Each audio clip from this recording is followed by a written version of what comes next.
उस चीज के लिए ही रहती है नेमा जी। आप मेरी बात समझना, ये खेती वाली जमीन है गवर्नमेंट की नजर में, तो खेती वाली रहेगी ना।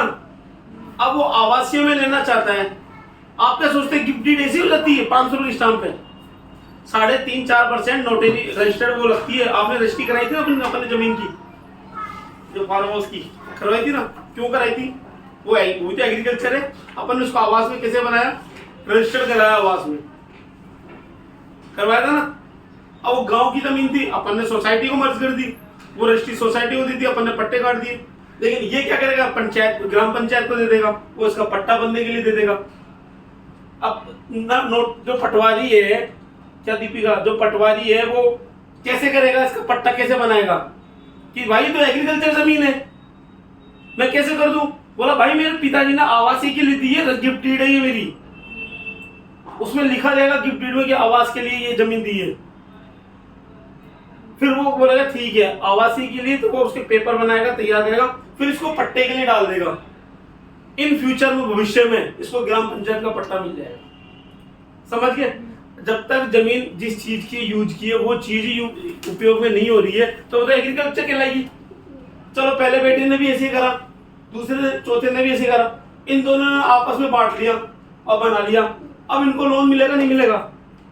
क्यों? क्योंकि टाइटल ही क्लियर नहीं है। समझ गए मेरी बात? जब तक किसी जमीन का टाइटल क्लियर नहीं होगा उसको लोन नहीं मिलता। इस ठीक है। अब बात करते हैं, बहुत अच्छा वाला टॉपिक है। टाइटल आप लोगों ने समझ लिया, कैटेगरी। आप लोगों को लग रहा हो मैं बार बार उन्हीं टॉपिकों पे आ रहा हूं। ये टॉपिक क्या है? वो टॉपिक ही नहीं है जो मैं समझाना चाह रहा हूं। इस टॉपिक के ऊपर ही सब कुछ टिका हुआ है।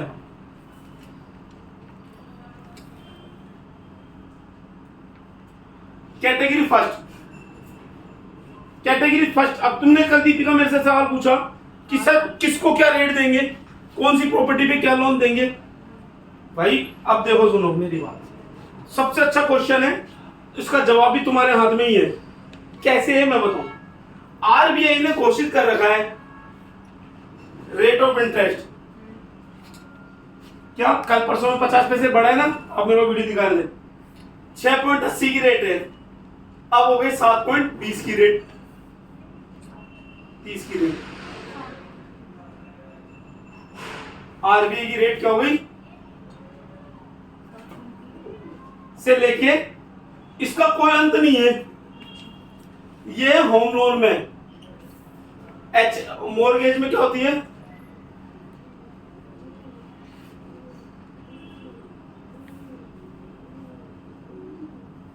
Not and. क्यों? मैं बताता हूं। अब आप देखो मेरी बात, यहां से बनता है, ये शायद तुम्हें आपको भी नहीं आता होगा, ये सीखना। इसमें क्या होता है, पहले तो आप क्लाइंट की कैटेगरी देखो, A category, B category, class A, class B, class C. ये कैसे डिफाइन करोगे? टेलीकॉलर से, टेलीकॉलिंग से, जब आप कस्टमर की पीआईबीसी करोगे। राइट या रॉन्ग? अब देखो कैटेगरी कैसे निकालोगे? पहली कैटेगरी अपन किसके लिए बात कर रहे हैं? Home loan. तो होम लोन की कैटेगरी कैसे निकालोगे? पहले तो टाइटल, टाइटल पकड़ो, जेडी अप्रूव्ड है, 90 भी है, ग्राम पंचायत है, नगर निगम का पट्टा है, तो कैटेगरी ए। किसी का सोसाइटी का पट्टा है, लेटेस्ट पट्टा है या लिक्विडेटेड सोसाइटी है, किसी भी प्रॉपर्टी में कोई लोचा लग रहा है, तो कैटेगरी कौन सी होगी? एग्रीकल्चर लैंड है या नगर निगम का पट्टा है, बेच नहीं सकता, बेचना चाह रहा है, या मतलब जबरदस्ती लोन कराना किसी चीज पे, तो कौन सी कैटेगरी होगी? थर्ड क्लास होगी ना कैटेगरी। पहली बात। दूसरी बात, अब इनकम बेस, इनकम बेस पकड़ो।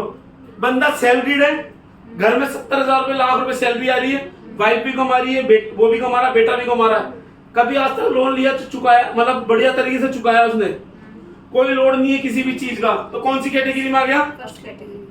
और मान लीजिए उसकी इनकम 50,000 है, ऑलरेडी 30,000 की किस्तें दे रहा है, न्यू चल रही है डामाडोल, किस्तें तो बराबर दे रहा है लेकिन इनकम सोर्स खत्म हो चुका, या एक दो क्रेडिट कार्डों में लोचा हो गया लेकिन अब बराबर ट्रैक पे आ गया, या कच्चे पक्के की इनकम ज्यादा है, ऑन डॉक्यूमेंट की कम इनकम है, 3 साल की आईटीआर अच्छी है, आईटीआर 2 साल की है, समझना गवर्नमेंट जॉब कर रहा है लेकिन अभी लगा है वो प्राइवेट जॉब कर रहा है, चेंज कर दिया भी उसने साल भर, कहीं ना कहीं उसके कहीं ना कहीं प्लेटफॉर्म पे कहीं ना कोई अगर डोल लगे तो कौन सी कैटेगरी में रहता है?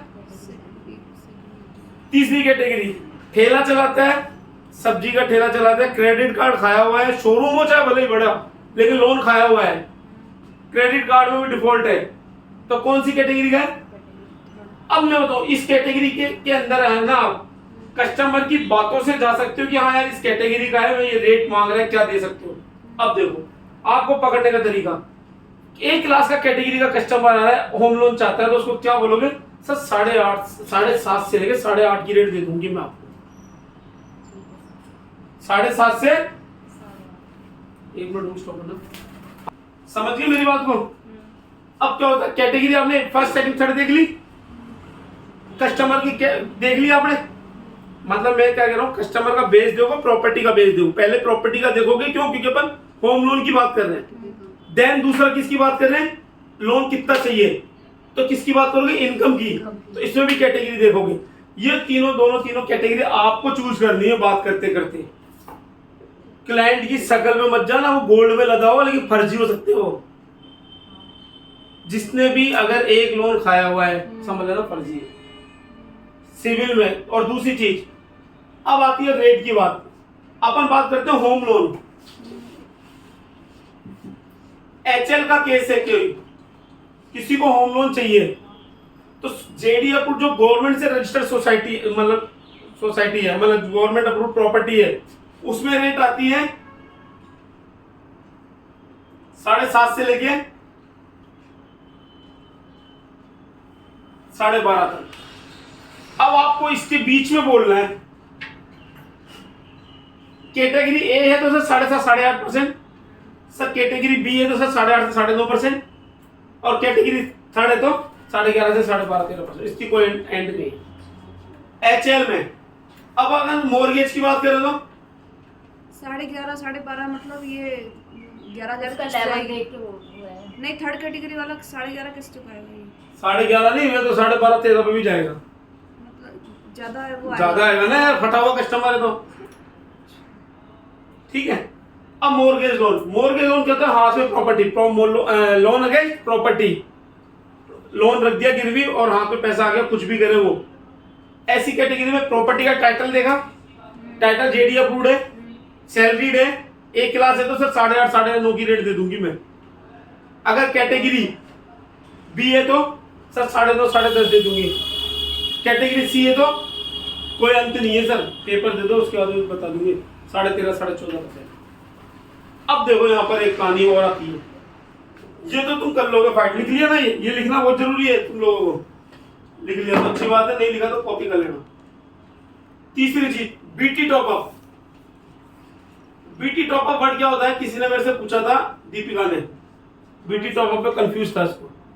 एचएल का बीटी टॉपअप है, एचएल का मतलब होम लोन का बीटी टॉपअप है। तो होम लोन के बीटी टॉपअप में क्या होता है? होम लोन के बीटी टॉपअप में मान लीजिए किसी बैंक से उसने 10 लाख का लोन ले रखा था, कितने की रेट पे? 14 की रेट पे। अब किस्तें बराबर दे रहा है, टाइम पे दे रहा है, सब कुछ दे रहा है, ठीक है। या मान लीजिए 17 की रेट पे लोन दे रहा है प्राइवेट फाइनेंसर से। अब उसको लोन चाहिए, ठीक है, लोन चाहिए तो अब उसको बीटी करना है। अब आप क्या बोलोगे? सर मैं 11 की रेट पे दे दूंगी, या 8 की रेट पे दे दोगे, 9 की रेट पे दे दोगे मैडम? क्यों नहीं दोगे? रीजन बताओ। प्रोफाइल तो समझ गए, बैंक से देखेंगे पहले कौन से बैंक से इसका। मैं ये कहना चाह रहा हूँ अपन इसको कितना नीचे तक लोन दे सकते हैं? 17 की रेट पे है तो इससे ज्यादा से 1 से 2% ही कम होगा। ज्यादा से ज्यादा मैक्सिमम 2 से 2.5% कम हो सकता है। कस्टमर बोला मुझे 11 की रेट चाहिए, 12 की रेट चाहिए, और लोन चल रहा है ऑलरेडी। पहले ये आपका टैक्सी वाला लोन किया था ना, उसमें ये लोड आया था, जब लोन क्या चल रहा था, 24 की रेट पे लोन चल रहा था। फिर अपन ने उसको क्या बोला, हम आपको 22 की रेट पे दे सकते हैं। उसने बोला मुझे इससे कम चाहिए। फिर अपन ने क्या करा, बोला तू बंद कर आ, बंद करके आ।